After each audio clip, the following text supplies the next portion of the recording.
Good morning, everybody. Hey, we're back, and boy, this is a great day because guess what? Jace and Mara are here with us too. We're so excited. Hi, everyone.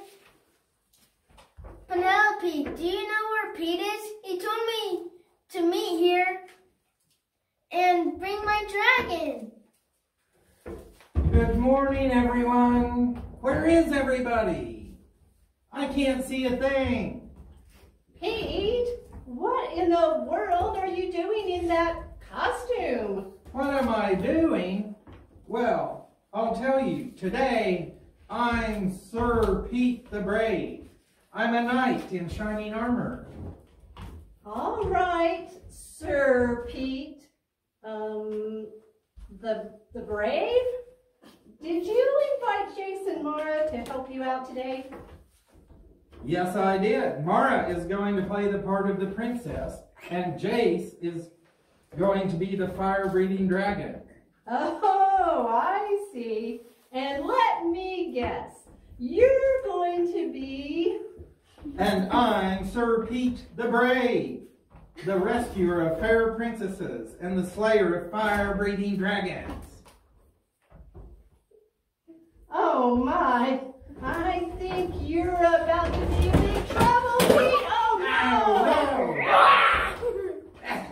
Oh,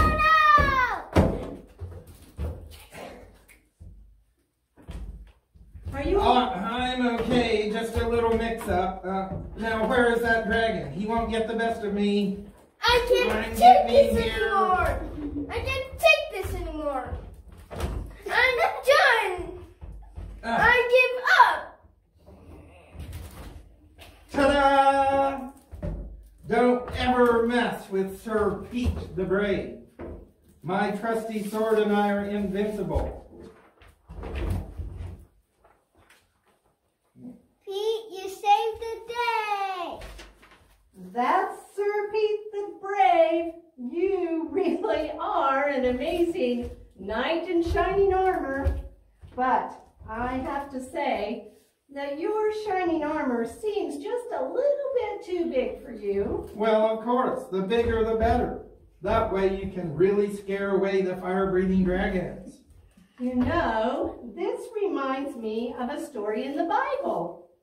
I seem to remember that David tried to wear King Saul's armor, but it was way too big for him too. That's right. When David said that he could kill the giant Goliath, King Saul made him put on a suit of armor first. But David said, no, I will fight the giant with only what I'm used to, my trusty slingshot. David had lots of experience with his slingshot. He had to kill a lion and then a bear to protect his dad's sheep from being attacked. Nobody believed that David could do it. He seemed like just a little boy compared to that big old giant Goliath. But David knew he could be brave because God was on his side. He picked out 5 smooth stones from a stream, and then he bravely walked out to meet the giant. If David was afraid, boy, he didn't show it. He told the giant that his giant sword and his giant spear were no match for God. Yeah, God is way more powerful than a giant. I bet Goliath looked like a little boy to God. Hey, David told the giant that God would give the victory, that God would save the day. I wonder if the giant started getting scared when he realized he was going up against the Lord God Almighty. Well, if he wasn't scared, he sure should have been, because God was getting ready to do something pretty amazing with David's slingshot. He fired off 1 shot, and it was the perfect shot. He didn't even need the other 4 stones he had picked up. Talk about a perfect shot! Goliath was covered from head to toe with his armor. The only part of his body that didn't have armor on it was his eyes. Duh, he had to be able to see what he was doing. Well, and that's the amazing thing. The stone hit Goliath in the right between his eyes. A perfect shot. Why, that's even more impressive than a basketball player who makes a full court basket to win a big game. Exactly. That's why I say God was getting ready to do something pretty amazing with David's slingshot. It wasn't that David was a bad shot, but the important thing is that David knew that God was on his side and that God was in control of where that stone went. And get this, that stone must have been flying at warp speed because it didn't just hit his forehead, it sank into his forehead. Zingo! And the giant fell flat on his face on the ground. I bet he was crying, "Help, I've fallen and I can't get up." I bet he wasn't saying anything at all. I bet he was dead as a doornail. Dead as a doornail? What does that mean, Penelope? Well, I don't know. It's just something my papa always says. The best part of this story is that God saved the day. After the giant Goliath was dead, his army ran away. And then David and King Saul and all their army were safe. The important lesson for us is that when we choose to follow God, he will always be there for us. Nothing is ever too big for God. Not a giant, not a silly old coronavirus. God will always be with us. Hey, maybe Jason Morrow will help us say one of our memory verses. Joshua 1:9 is a perfect verse for this story. All right. Be strong and courageous, and do not be afraid. For the Lord your God is with you wherever you go. Joshua chapter 1, verse 9.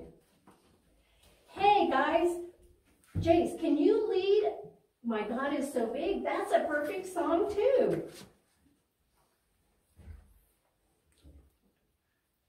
My God is so big, so strong and so mighty, there's nothing my God cannot do. My God is so big, so strong and so mighty, there's nothing my God cannot do. The mountains are His, the valleys are His, the trees are His handiwork too. My God is so big, so strong and so mighty, there's nothing my God cannot do. My God is so big, so strong and so mighty, there's nothing my God cannot do. My God is so big, so strong and so mighty, there's nothing my God cannot do. The mountains are His, the valleys are His, the trees are His handiwork too.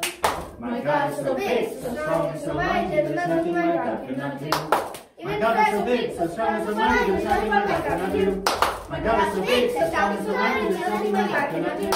The mountains are His, the valleys are His, the trees are His handiwork too. My God is big, so strong and so mighty, there's nothing my God cannot do. You know what, Pete? What? I think Jason Mara remembered that they were going to do it faster than us. Yeah. And boy, did they. It sure seemed awful fast. Woo! That was a good one. You know, another song that would be great this week, because it was all about two armies, we should sing the Lord's Army. I may never march in the infantry, ride in the cavalry, shoot the artillery. I may never fly over the enemy, but I'm in the Lord's army. Yes, sir. I'm in the Lord's army. Yes, sir. I'm in the Lord's army. Yes, sir.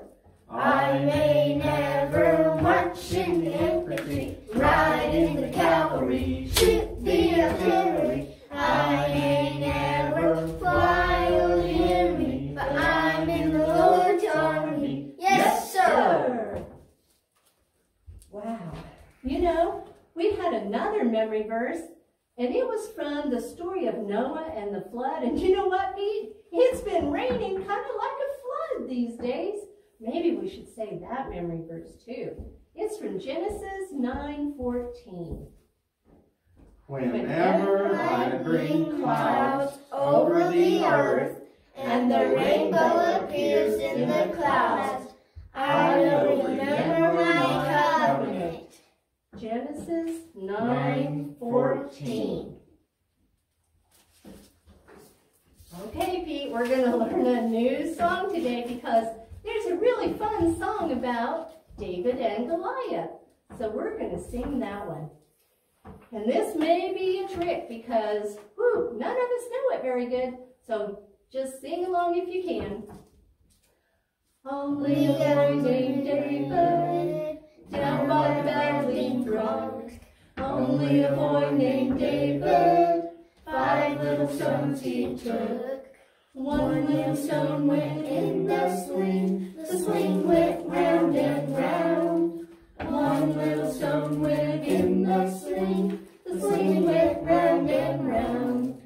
Round and round and round and round, round and round and round. 1 little stone went up, up, up, and the giant came tumbling down. Wow, that went really good for a first time. Thank you, Jason Mara. Hey, how about another memory verse? Ephesians 6:1 is a good one. Children, obey your parents in the Lord, for this is right. Ephesians 6:1. I think the next song is probably Jace's very favorite, the B-I-B-L-E. The B-I-B-L-E, yes, that's the book for me. I stand alone in the Word of God, the B-I-B-L-E. Well, we've sure had fun tonight with dragons and armor and princess. Boy, I'm going to have to really think of what I can be next week. Hey, how about we end with our favorite song, Jesus Loves Me. Jesus loves me, this I know, for the Bible tells me so. Little ones to him belong, they are weak, but he is strong. Yes, Jesus loves me. Yes, Jesus loves me. Yes, Jesus loves me. The Bible tells me so. Bye, everyone. Have a great week. We'll see you next week. Bye-bye.